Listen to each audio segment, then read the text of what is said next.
Apa itu telco solution atau biasanya disebut dengan telekomunikasi?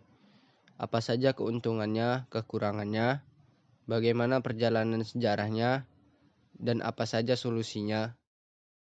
Telekomunikasi adalah sebuah teknik mengirimkan atau menyampaikan suatu informasi dari satu tempat ke tempat lainnya. Jadi komunikasi dapat dikatakan berhasil dan efektif saat informasi yang disampaikan sudah dilihat atau didengar oleh pihak lain. Telekomunikasi berawal pada tahun 1877 saat Alexander Graham Bell mendapatkan hak paten terhadap penemuan teleponnya dan memasang jaringan konvensional pertamanya di Amerika Utara, tepatnya di Hamilton, Ontario, dan Kanada.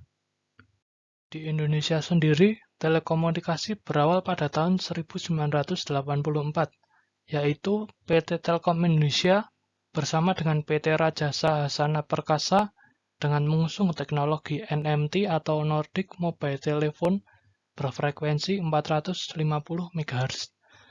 Dilanjut pada Oktober 1993, PT Telkom Indonesia memulai pengembangan teknologi generasi kedua atau biasa disebut 2G.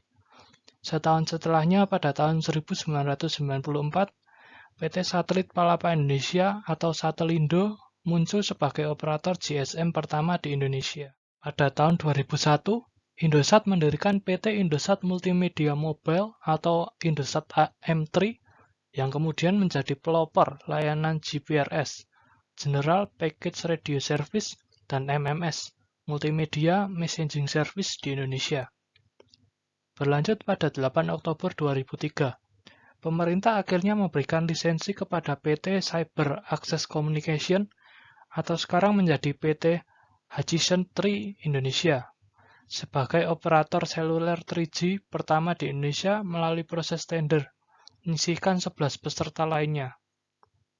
Berlanjut ke layanan 4G di Indonesia, dimulai dengan WiMAX pertama kali diluncurkan oleh PT First Media dengan merek dagang Citra WiMAX sejak Juni 2010. Kemudian teknologi LTE pertama kali diluncurkan oleh PT Internux dengan merek dagang Bolt Super 4G LTE sejak 14 November 2013. Pada bagian kali ini kita akan membahas tentang kelebihan dalam penggunaan kabel komunikasi fiber optik yang ada di bawah laut. Salah satu kelebihannya adalah kabel fiber optik mampu menampung jumlah informasi yang besar karena memiliki lebar bidang yang luas. Selain itu, kabel fiber optik bawah laut memiliki kecepatan yang termasuk tinggi. Hal ini dapat mempermudah kita apabila ingin mengirim informasi dalam waktu yang cepat. Kemudian, kabel penghubung yang digunakan tidak terpengaruh oleh bidang medan elektris dan medan magnetis, karena pada lapisan permukaan luar kabel terbuat dari polietilen yang bersifat tidak mengantarkan listrik. Selain itu, bahan polietilen juga melindungi kabel pada saat berada di dalam tanah. Selanjutnya, kita akan membahas tentang kekurangan dalam penggunaan kabel fiber optik bawah laut. Nah, yang pertama, peralatan yang digunakan untuk proses pemasangannya memiliki biaya yang sangat besar. Yang kedua, cara pemasangannya pun tidak boleh sembarangan, karena terdapat prosedur khusus yang tujuannya untuk keamanan dan keselamatan pada saat proses pemasangan. Selain itu, pada saat proses perbaikan dan pemasangan dibutuhkan tenaga ahli dalam bidang ini, agar proses pemasangan dapat berjalan dengan lancar dan tanpa kendala.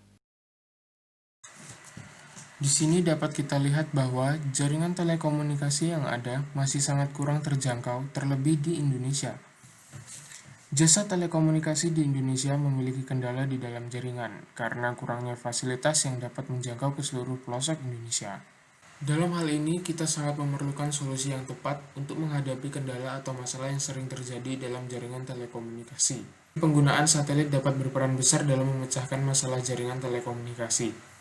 Penggunaan satelit lebih baik daripada jaringan kabel bawah tanah. Jaringan kabel dalam permukaan tanah menawarkan kemudahan dalam berkomunikasi, namun tidak jarang menjadi tidak maksimal karena cakupannya yang kurang luas. Berbeda dengan penggunaan satelit yang ramah lingkungan dan kemampuan teknologi yang canggih, juga cakupannya yang sangat luas. Berikut adalah contoh gambar penggunaan satelit. Satelit akan memancarkan sinyal ke setiap tempat yang menggunakan jasa telekomunikasi dengan dilengkapi alat yaitu sebuah antena.